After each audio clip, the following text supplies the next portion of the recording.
ഇവിടെ കാനഡയിൽ ഈ തണുപ്പത്ത് ഞാൻ ആടുകളെ വളർത്തുന്നുണ്ട്. ആട്, കോഴിയെല്ലാം വളർത്തുന്നുണ്ട്. പക്ഷേ ഈ ആടിൻ്റെ കാര്യം പറഞ്ഞാൽ അവർക്ക് ഈ കൊടും തണുപ്പത്തൊന്നും നമ്മൾ പ്രത്യേകിച്ച് ചൂട് കൊടുക്കണ്ട. പക്ഷേ എൻ്റെ ആട് പ്രസവിച്ച് കഴിഞ്ഞപ്പം കുഞ്ഞുങ്ങൾക്ക് ചൂട് വേണം. അതിന് വേണ്ടിയിട്ട് ഞാൻ എന്ത് ചെയ്തു എന്ന് വെച്ചാൽ, ഞാൻ അവരുടെ കൂട്ടിനകത്ത് അവരെ ഇട്ടിട്ട് ഞാൻ അവിടെ ഒരു ചെറിയ ഹീറ്റർ വെച്ചു. ഹീറ്റർ വെച്ചപ്പം കൂടിനകം ചൂടായി.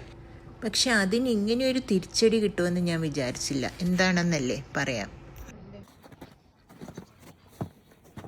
ഈ ആടിൻ്റെ രോമമൊക്കെ പൊഴിഞ്ഞു വരുന്നത് കണ്ടോ?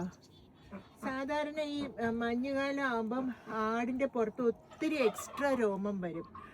അവർക്ക് തണുപ്പിൽ നിന്ന് രക്ഷപ്പെടാൻ വേണ്ടി പ്രകൃതിയായിട്ട് അങ്ങനെയാണ്. അപ്പം നമ്മൾ പിന്നെ വേറെ ചൂടൊന്നും കൊടുക്കണ്ട. പക്ഷേ വേറെ ആടുകൾ പ്രസവിച്ചപ്പോൾ ഞാൻ കൂട്ടിൽ ഹീറ്റർ വെച്ചപ്പോൾ കണ്ടോ, അവരുടെ രോമം എല്ലാം പൊഴിഞ്ഞു വരെയാണ്.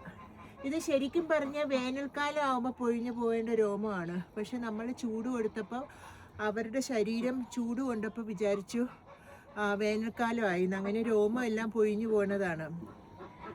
അതാണ് നമ്മൾ അവർക്ക്, ദൈവം തന്നെ, പ്രകൃതി തന്നെ അവർക്ക് ഈ തണുപ്പിൽ നിന്നൊക്കെ രക്ഷപ്പെടാനുള്ള കാര്യങ്ങൾ കൊടുത്തിട്ടുണ്ട്. അപ്പോൾ എന്താ പറ്റുന്നതെന്ന് വെച്ചാൽ ഇവർക്ക് തണുക്കും. പുറത്ത് നിൽക്കുമ്പോൾ ഇവർക്ക് തണുക്കും. അതാണ് അതിൻ്റെ പ്രശ്നം. നമ്മൾ അവരെ അവരുടെ രീതിക്ക് തന്നെ വിടണം. ഇതിപ്പോൾ കുഞ്ഞുങ്ങളുണ്ടായപ്പോൾ പറ്റിപ്പോയ ഒരു അബദ്ധമാണ്. ഇതിനി ശ്രദ്ധിക്കേണ്ട ഒരു കാര്യമാണ്. ഇപ്പോൾ എന്തായാലും സ്പ്രിങ്ങിനുള്ള സമയമൊക്കെ ആയി വരുന്നു. അതുകൊണ്ട് വലിയ കുഴപ്പമില്ല. എന്നാൽ ശരി, അടുത്ത വീഡിയോയിൽ കാണാം.